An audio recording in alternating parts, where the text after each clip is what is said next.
Now with the turnbuckles, they want you to orient, or they suggest that you orient all of them with the little notch, little indicator notch, facing towards the left side. The front is facing that way, so facing towards the left side of the vehicle, which means that to tighten them, you would always turn them this way because they are using the left hand rule, like so. Put your thumb in the direction of where the notch is, left hand tightens this way.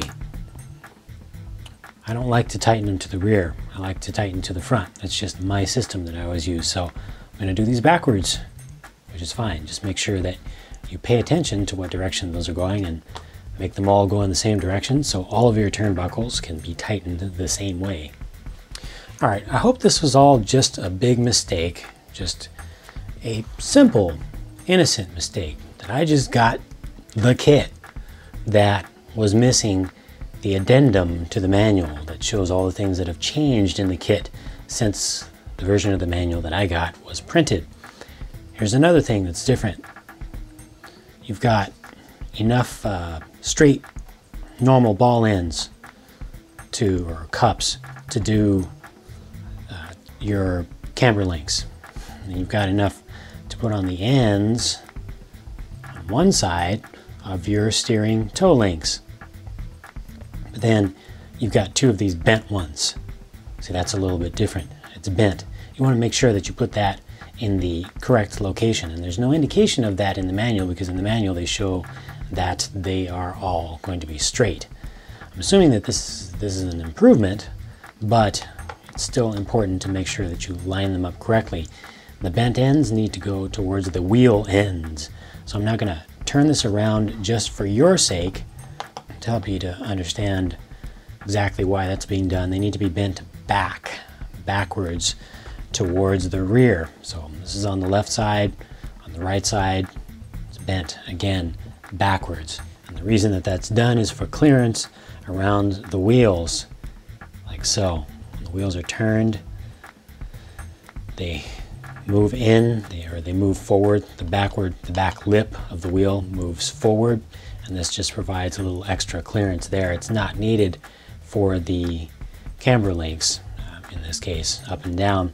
That is used sometimes on 1/8 scale buggies where they'll have them bent up like this for a lot of down travel. In this case, it's just for the steering. So keep that in mind. Use the bent ends on the outside ends of your steering toe links. Make sure that the bend is angled backwards. All right, this kit does include foam things, little white dust bunnies, dust protectors. Those go over every single vertical ball stud. Looks like they also use them over the horizontal ones too. Some of these need the middle hole to be removed. It's kind of stuck in there. It's like a donut hole. And just put those over every single one, and that just helps to keep dust out of the studs, keeps it from grinding in there and reducing your suspension action and kind of ruining the suspension movement. If you get dust stuck in there, it can actually act as a friction damper on every single joint, and that's bad because then you can't tune with your shocks that way if you've got effectively a second shock in there, and there's lots of stiction on that. And I just realized that I also need to put my studs on the top up here, the outer camber link mounts, which I missed in the previous step. Those are metal and they're going into metal, so make sure you use thread lock compound on those. That's not indicated in the manual because I think the manual was done for all plastic parts. Definitely make sure you use thread lock compound on that, otherwise they are likely to back out. Okay, now I'm just gonna connect all of these turnbuckles. Come on, snap on. Snap on, snap off, snap on, snap off. Ah,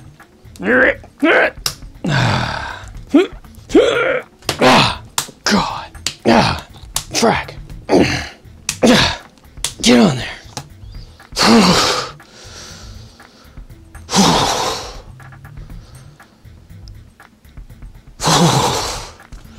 those are not coming off easily.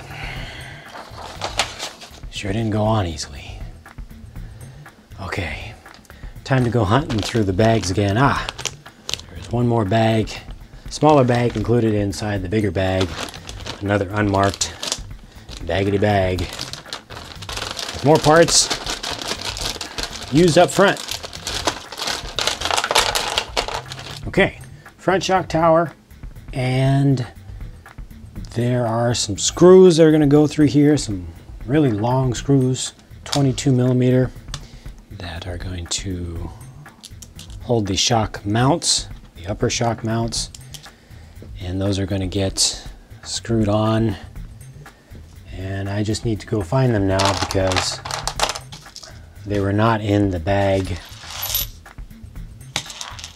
that has all the rest of the parts for the assembly that I've done so far. So I need to go hunting for those, and I will get back to you. Found them. They're in this bag, in another bag, in this bag. It has to do with the shocks. They've got the new big bore shocks now with the upgraded kit, and one of the bags inside of this bag has the pieces that I need right now. So make sure you've got plenty of space and lots of cartons and extra Tupperware and mince tins and other stuff to open up all these bags as you go hunting for stuff, and as you open up the bags inside of the bags inside of the bags. Okay, there's that bag, and these are the parts that I was looking for. 1, 2, there are a couple for the rear also, but those are needed. So be ready to use those when they tell you to use 5 millimeter ball stud.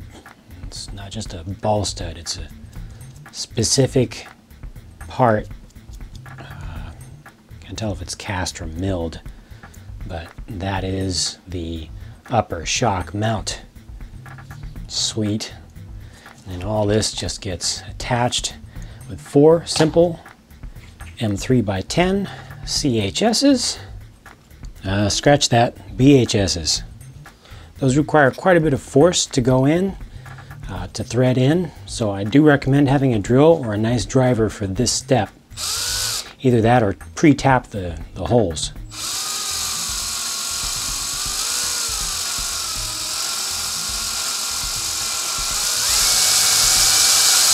Okay, there's that. Got a very, very secure, very low shock tower for as large as the vehicle is going to be. Now here we go again. The manual shows a straight body mount.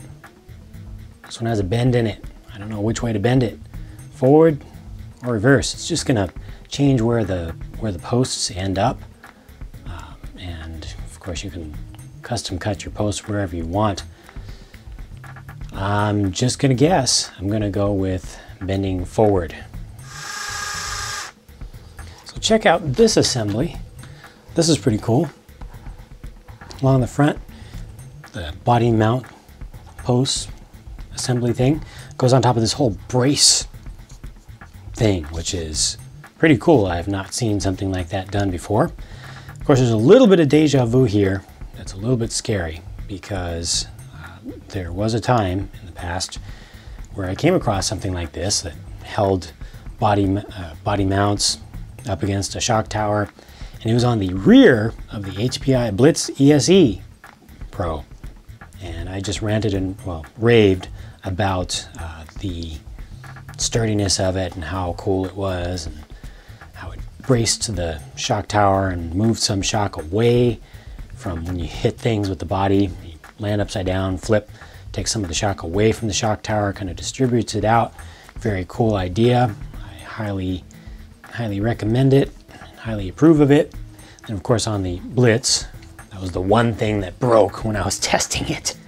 So hopefully that will not repeat itself here. You're kidding me.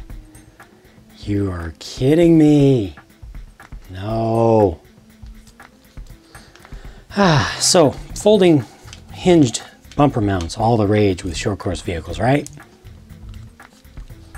Well, they have a little axle that goes through there, and there's a screw that goes onto one end to capture it from that end, and then there's supposed to be a screw that comes on from the other end to capture it from that end. Only problem is there is no threading on this side of the pipe, the little joint rod thing.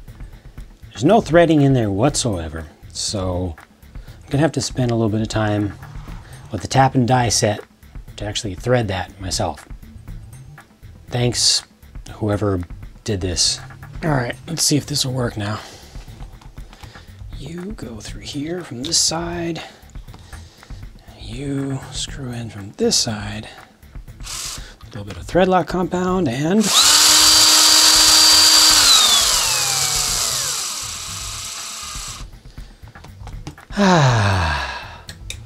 much better. 3mm tap. I like you. You are appreciated. You are needed. You have a purpose in life. People thank you. I thank you.